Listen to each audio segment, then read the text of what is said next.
MS தோனியை அவ்வளவு ஆக்ரோஷனா அது வரைக்கும் யாரும் பார்த்ததில்ல. 2010 IPL MS தோனி தலைமையிலான CSK அணி முதல் 13 போட்டிகள்ல 7 போட்டிகள்ல தோல்வியும் 6 போட்டிகள்ல வெற்றியும் பெற்றிருந்தாங்க.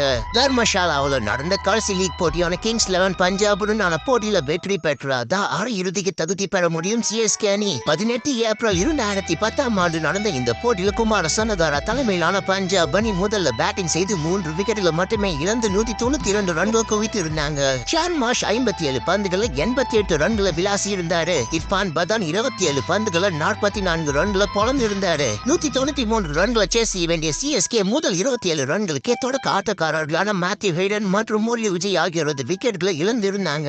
ஆனா CSKவின் காவல் தெய்வம் சுரேஷ் ரெய்னா 27 பந்துகளை 46 ரன்கள் விளாசியும் சுப்பிரமணியம் பத்ரிநாத் 36 பந்துகளை 53 ரன்கள் அடிச்சும் மேட்சுக்குள்ள CSKவை கொண்டு வந்தாங்க. ரெய்னாவும் பத்ரிநாத்தும் ஒரு கட்டத்தில் அவுட் ஆக 17வது ஓவர் முடிவுல 18 பந்துகள் 46 ரன்கள் CSKவுக்கு தேவைப்பட்டுச்சு.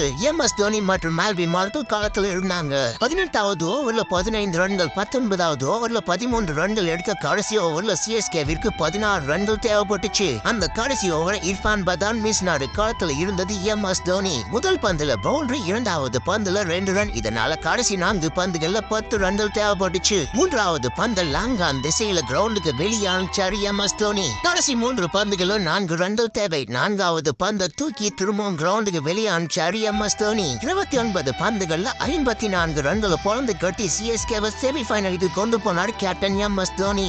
ஓ அலும்ப பார்த்தவன் உங்க பாதிசில கேட்டவன் ஓ அவனோ